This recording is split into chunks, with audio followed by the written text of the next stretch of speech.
Tell us more about the type of man he was, because I mean, it was quite unexpected that he would have studied literature. One would have thought, because of his political activism, he would have studied politics.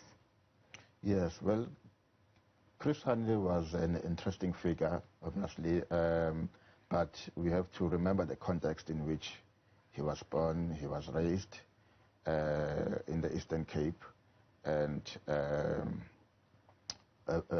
relatively very poor community, but he managed to go to a Catholic school and was quite brainy, and I think the influence of Catholicism became part of the influence that made him even the choices of what then he studies, and so many of those of that generation essentially.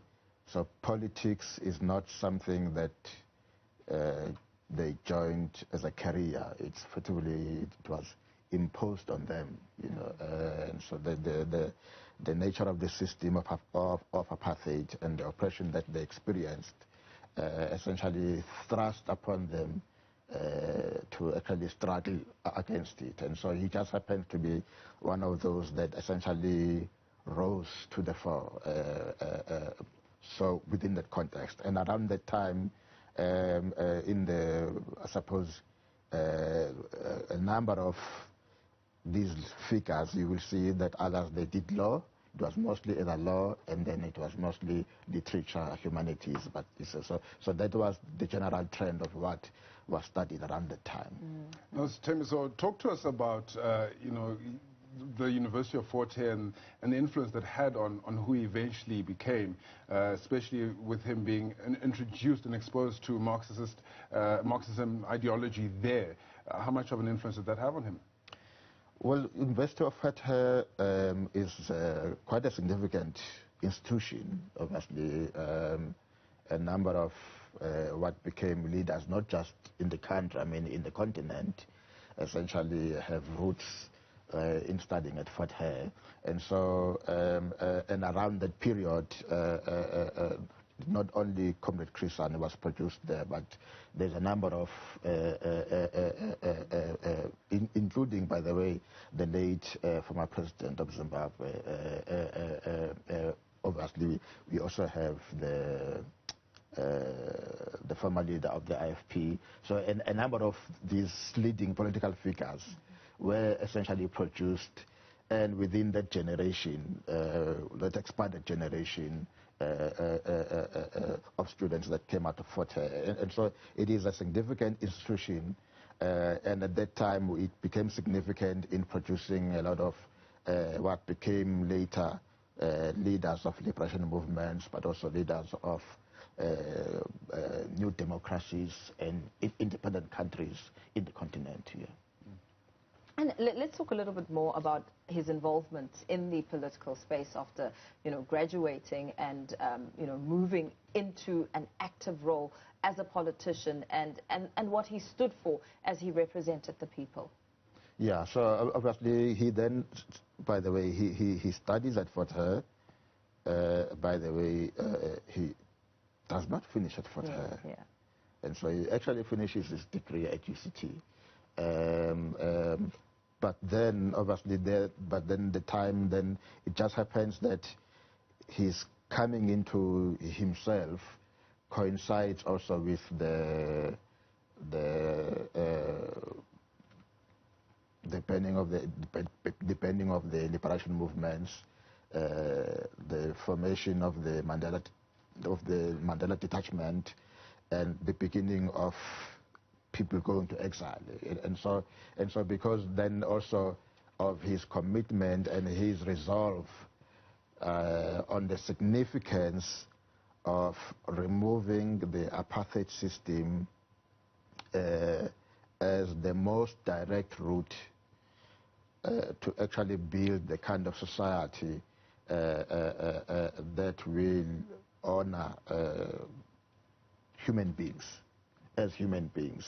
And so then he found himself then in exile. And so in exile, but I think it is quite significant to trace his history. And so the influence of is not just religion, but the influence of the Catholic upbringing. And so, because the life and the politics of Comrade Chris is very much tied to a deep consciousness, not just about the big concepts. In fact, in his last interview, that's one of the things that he mentions when there's an interview with Dr. Luli Kalinikos, in which he asserts that for him, socialism is not just big terminologies and big concepts, but it's about the basic things, making sure that there is no hunger, there is human settlements, that there is proper housing, there is proper health, you know. And so very much grounded in his consciousness, mostly framed around the respect for human dignity and for human life. And how do we carry that ideology that lived within his consciousness forward in the country? Well, obviously today, in memorizing or in commemorating the life and the legacy of Chris Hani, it definitely will mean that we have to remember, almost invoke within ourselves what is humanity. And so, just to make an example, so it's not just about the provision of services, but it's about the provision of services that bring human dignity. And so it's not just about people having houses. If that house is going to crack in 6 months, that does not bring human dignity. Take for instance, there was a recent case about in the Eastern Cape, the teacher and the 11-year-old pupil, yes, and the pit latrines, you know. So while mainly the issue was about the teacher and the pupil, in remembering Chris Hani and maybe the spirit of Chris Hani, maybe then the bigger question should be, why is it that in 2021 a public institution still has a pit latrine? So linking that then to issues of human dignity, where does human dignity fit within the kinds of programs, within the kinds of activities that we are doing as human beings, but also our government, our institutions, including even the private sector, by the way, and so even the issue of exploitation of workers, bad working conditions, how do all of those fit within the notion of what Chris Hani represented, which was beyond just big words, big concepts, but really grounded and framed around the concept of human dignity and honoring a human life. As you speak about human dignity and honoring a human life, of course, the principles of communism expand even beyond that, because you know, you look at South Africa today and you look at what's at stake, especially COVID-19 showing us the impact on our health systems and what that means for a human being and the manner in which they treat it. Now we're talking access to vaccines, who's in line and who will be prioritized. You mentioned education. We know that higher education was in turmoil, and it still is, with the students looking to get access, and a lot of them from you know, the missing middle and poor households relying on NSFAS. Those issues in mind, unemployment another one, gender-based violence. What do you think, or what do you imagine Chris Hani's take would be as a communist on those sort of issues? We will probably, obviously, one of the significant things, obviously, about being a communist or socialist, obviously, is that it's a scientific theory that is governed very much by an analysis of actual concrete conditions, and so we can almost imagine, but we must always remember that Marxist theory is not cast in stone, so it's essentially dynamic and very much influenced by what's happening at the time. But we would imagine probably that Chris Hani, in the present, essentially will be in line with the people, with the formations, with the organizations that are pushing, for instance, on the issue of the national health insurance, to actually expedite, but the general improvement of the health services. Because when the national health insurance finally comes into effect, so the issue is not just about the NHI, it's essentially about the actual provision of quality health. And so Chris Hani will probably be within the forces that are pushing for the quality of health. I believe that Chris Hani will be also in support of the program around free higher education for the poor, and so making sure that, because part of our challenge on the higher education issue, there is already some provision around NEFSAS and the free education for the poor. The challenge sometimes is the inefficiencies in the system. And so I do think that one of the key things probably that will be the contribution of the legacy of Chris Hani is how do we strengthen our institutions so that the institutions of the government that are supposed to provide services are actually properly functional. You know, and so because we hear a lot of challenges around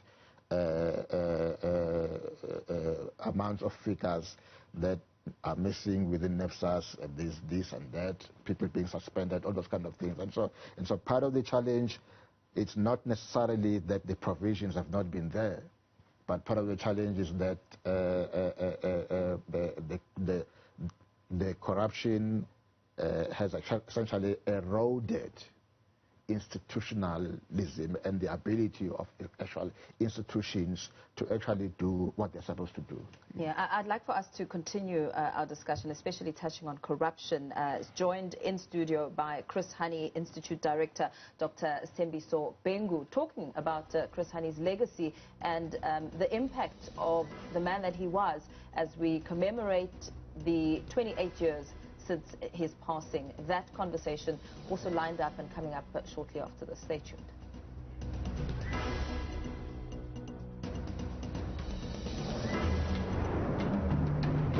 And it's the breaking news story coming out of Dawn Park this hour. Political activist and freedom fighter Chris Hani has been shot and killed.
And it's the breaking news story coming out of Dawn Park this hour.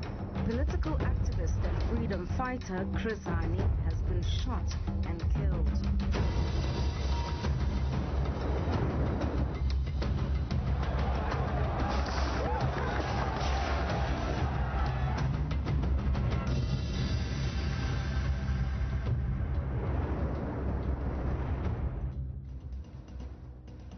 Welcome back. Thanks for staying with us on the AM edition of Newsfeed. Now, as we remember Chris Hani and reflect on the man that he was, his ideologies and legacy, we're still joined in studio by the director of the Chris Hani Institute, Dr. Sthembiso Bhengu. Dr. Bhengu, before we went on the break, you were speaking about the impact of corruption on structures and systems in South Africa. And of course, it leads to questions on Chris Hani's stance on blatant corruption, on austerity and neoliberalism as some of the factors that stand out when we speak about Chris Hani's views. Yes, in fact, I do remember very well his last interview. In fact, there's a clip that you can find even on YouTube, in which Chris Hani alludes that the biggest challenge that is going to face South Africa and the movement after the dawn of democracy was actually an economic one.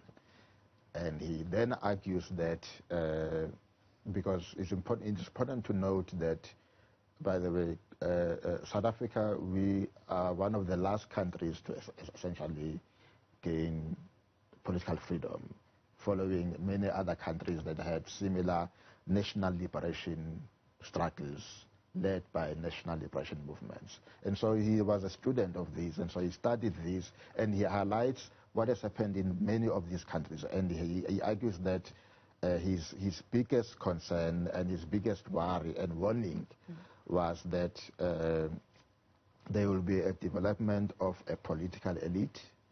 There will be the case of corruption, of individual selfish interests trumping over essentially the actual communal country interest. He even mentioned that, in fact, in that interview, he even mentions about the issue of people going into the state and then mentioned that driving Mercedes-Benz, you know, and so, but as an analog, the issue that he was concerned about was the tendency of incumbency and the kinds of corroding measures that normally comes, in which then those that are ascending into state power and into institutions, they then actually develop new class interest, and they begin to do things that are not necessarily for the benefit of everyone. And so, and in that interview, he actually does mention that the possibility of corruption as a real challenge to actually advancing the transformation of a society that will benefit all. Let's quickly talk to the 10th of April 1993, that fateful day, and the subsequent events after that, with him being assassinated by Janusz Waluś. Yes, so obviously what then we officially know is that Comrade Chris, coming back from a jog in his house, and out of nowhere he is obviously confronted by the gunman and he is shot. By the way, he is shot and then he's shot again once he's on the floor. One of the significant things, by the way, is that the killer is actually recognized by one of the neighbors, which is why essentially Janusz Waluś was arrested, because one of the neighbors is the one that actually gave features of what the person looked like. And so then they was able to have a close down within a particular area that led to his arrest, and so I think those are quite significant, especially because Comrade Chris was now living in Boksburg, of which we at that time was quite a predominantly white and Afrikaner suburb, and so the aim of the killer and the people that conspired with him to essentially assassinate Comrade Chris and would later emerge that this was a right-wing force or right-wing formation. So it's an interesting issue that it was actually an African